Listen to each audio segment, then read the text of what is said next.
நமஸ்தே friends, நான் வந்து சந்தனாராயணா. So இன்னைக்கு பார்த்தீங்கன்னா நம்ம சேனலில் நம்ம வந்து எல்சி ஃப்ளாட்னா என்னன்னு சொல்லி பார்த்த போகிறோம். ஸோ இந்த எல்சி ஃப்ளாட்ன்ற இந்த டாபிக் புரியணும்னா என்னோட போன வீடியோ அந்த சிம்பிள் இஃபோ இல்லை இஃபெல்ஸோ புரிஞ்சால் மட்டும்தான் உங்களுக்கு இது புரியும். ஸோ அப்படி உங்களுக்கு சிம்பிள் இஃப் அண்ட் இஃபெல்ஸ் புரியலனா இந்த டாபிக் உங்களுக்கு சத்தியமாக புரியாது. ஸோ உங்களுக்கு சிம்பிள் இஃப் அண்ட் இஃபெல்ஸ் தெரிலனா மறக்காமல் அந்த வீடியோ செக் பண்ணிவிட்டு வந்தேன். ஸோ இப்போ நம்ம ஓவராக பேசாமல் இந்த எல்சி ஃப்ளாட்ரை பற்றி பார்ப்போம். ஸோ நான் என்னோடய போன வீடியோலேயே நான் சிம்பிள் இஃபை பற்றி சொல்லியிருப்பேன். அதாவது ஒரு கண்டிஷன் கரெக்டாக இருந்தால் நம்ம இஃபில் தர அந்த கண்டிஷன் கரெக்டாக இருந்தால் அது கீழே இந்த ஸ்டேட்மெண்ட்ஸ் வேலை செய்யும். தப்பாக இருந்தால் எந்த ஸ்டேட்மெண்ட்டும் வேலை செய்யாது. இப்போ அதே மாதிரி எல்ஸு தான் சொல்லியிருப்போம், இஃப் எல்ஸும். ஆனால் ஒரு கண்டிஷன் கரெக்டானா இந்த இஃபு கீழே இந்த ஸ்டேட்மெண்ட் ஒர்த் ஆகும். அப்படி அந்த கண்டிஷன் கரெக்டாக இல்லைன்னா எல்ஸு ஒர்த் ஆகும்னு சொல்லியிருப்பேன். ஸோ இந்த எல்சி ஃப்ளாட்னா என்னன்னு சொல்லி நம்ம இப்போ பார்ப்போம். ஸோ நான் என்ன சொன்னேன், சிம்பிள் இஃப் அண்ட் எல்சிஃபில் நம்ம ஒரே கண்டிஷன் தான் தருவோம். அந்த ஒரு கண்டிஷனை தான் எக்ஸிக்யூட் பண்ணி கரெக்டாக தப்பான்னு செக் பண்ணிவிட்டு அதை ஆன்சர் காமித்தோம். பட் இந்த எல்சி ஃப்ளாட்ரு என்ன பண்ணோன்னா மல்டிபிள் கண்டிஷனை ஒன்றுனால தர முடியும். ஸோ புரியல இப்போ நான் சொல்கிறேன் உங்களுக்கு. ஸோ இந்த எல்சி ஃப்ளாட்னா அவ்வளோ பெரிய விஷயம் ஒன்றும் இல்லை. ஸோ நம்ம சாதாரண சிம்பிள் இஃப்ல இஃபெல்ஸில் என்ன பண்ணுவோம்னா இஃபில் ஒரே கண்டிஷன் மட்டும்தான் தருவோம். அந்த ஒரு கண்டிஷனை மட்டும்தான் செக் பண்ணும். அதாவது நீங்கள் வெறும் அந்த ஒரு கண்டிஷன் தண்ணின்னா அந்த ஒரே கண்டிஷனை தான் செக் பண்ணிட்டு அந்த ஸ்டேட்மெண்ட்டை வந்து உங்களுக்கு வந்து எக்ஸிக்யூட் பண்ணும். பட் இந்த எல்சி ஃப்ளாட்டரில் என்ன பண்ணோன்னா நீங்கள் மல்டிபிள் கண்டிஷன் தரலாம். அதாவது இந்த ஒரு கண்டிஷன் தான் தரணும்னு அவசியம் இல்லை. நீங்கள் எத்தனை கண்டிஷன் வேணாலும் தரலாம். இஃப் இல்லை அதாவது இஃப்னு தந்து அடுத்த ஒன்றே எல்சிஃப் தந்தால் எத்தனை கண்டிஷன் வேணாலும் தரலாம்.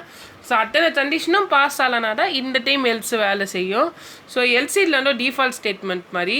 ஸோ எப்படின்னா நீ இந்த தர கண்டிஷன் எதுவுமே ஒர்த் ஆகலைனா தான் இந்த எல்ஸ் வேலை செய்யும் இந்த இடத்துல. ஸோ இந்த எல்சி ஃப்ளாட்ன்றது இவ்வளோ ஆக்சுவலாக. ஸோ பார்த்தீங்கன்னா நார்மலான சிம்பிள் இஃப்ல நீ இந்த ஒரே கண்டிஷன் தருவீங்க. அந்த ஒரு கண்டிஷன் ஒர்த்தான மட்டும்தான் கீழே இந்த ஸ்டேட்மெண்ட் வேலை செய்யும். பட் இந்த எல்சிஃபில் எப்படின்னா நீ இந்த மல்டிபிள் கண்டிஷன்ஸ் தருவீங்க. ஆனால் மல்டிபிள் கண்டிஷன்ஸும் அந்த மல்டிபிள் கண்டிஷன்ஸில் ஏதாவது ஒரு கண்டிஷன் பாஸ் ஆனால் அந்த கண்டிஷனுக்கு கீழே இந்த ஸ்டேட்மெண்ட் வேலை செய்யும். அண்ட் அப்படி எந்த கண்டிஷனும் பாஸ் ஆகலைன்னா கடைசியாக எல்சி வேலை செய்யும். அவ்வளோதான் இந்த எல்சி ஃப்ளாட்ன்றது. ஸோ இந்த எல்சி ஃப்ளாட்டோட சின்டாக்ஸ் இப்போ பார்ப்போம். ஸோ இந்த எல்சிஃபோட லேடரோட சின்டாக்ஸ் என்னன்னு பார்த்தீங்கன்னா இஃபு இஃபுத்தலோ கண்டிஷன் தரணும். அண்ட் அதுக்கு கீழே இந்த ஸ்டேட்மெண்ட்ஸை நீங்கள் பிரிண்ட் பண்ணணும். அடுத்தது எல்சுத்தலோ கண்டிஷன் தரணும். அந்த கண்டிஷன் பாஸ் ஆனால் என்ன ஸ்டேட்மெண்ட் பிரிண்ட் ஆகணும்னு தந்து நீங்கள் என்னமோ எத்தனை கண்டிஷன் வேணாலும் தரலாம். ஸோ எந்த கண்டிஷன் தந்தாலும் கடைசியாக எல்சு தண்டிருந்த இந்த எல்சிஃப் லேடர் யூஸ் பண்ணும்போது எல்சு தண்டின்னா உங்களுக்கு டிஃபால்ட்டாக இது எதுவும் வேலை செய்யலைன்னா என்ன வேலை செய்யணும்னு சொல்லி இந்த எல்ஸில் வந்து டிஃபால்ட் ஸ்டேட்மெண்ட் பிரிண்ட் ஆகும். ஸோ அவ்வளோதான் இந்த எல்சி ஃப்ளாட்டரை பற்றி சொல்லணும்னா இப்போ உங்களுக்கு நான் சிம்பிள் எக்ஸாம்பிளில் காமித்தேன். இந்த எக்ஸாம்பிள் ஆக்சுவலாக பார்த்தீங்கன்னா கேல்குலேட்டர் எக்ஸாம்பிள்.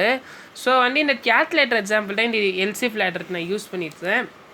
இந்த தேர்டை வந்து செப்பரேட்டாக எக்ஸ்பிளைன் பண்ணி நான் நெக்ஸ்ட் வீடியோவில் போடுறேன். நான் இப்போட்டிட்டு இந்த தேர்டில் நான் எல்சி ஃப்ளாட்டரை எந்த யூஸ் பண்ணியிருக்கேன் அண்ட் எதுக்கு யூஸ் பண்ணியிருக்கேன்னு மட்டும் சொல்கிறேன் நான். ஸோ இந்த இடத்துல பார்த்தீங்கன்னா நான் வந்து சாய்ஸ் 1 இருந்தால் அடிஷன் ஒர்த்தானோ, சாய்ஸ் 2 இருந்தால் சப்ராக்ஷன் ஒர்த்தானோ, அப்படி இல்லை சாய்ஸ் 3 இருந்தால் மல்டிப்ளிகேஷன் ஒர்த்தானோ, அண்ட் சாய்ஸ் 4 இருந்தால் டிவிஷன் ஒர்த்தானோன்னு சொல்லி இந்த தேர்டில் நான் தந்துருத்தேன். ஆனால் நான் மல்டிபிளான சாய்ஸஸ் நான் இதில் தந்துருத்தேன். 1 2 3 4 இந்த மல்டிபிளான சாய்ஸஸ் வந்து எது எக்ஸிக்யூட் ஆடோ அது கீழே ஸ்டேட்மெண்ட்ஸ் வேலை செய்யணும்னு சொல்லி. ஸோ இந்த மாதிரி multiple choices and multiple conditions தரல. ஸோ இதை தான் எல்சிஃப்னு சொல்லுவோம்.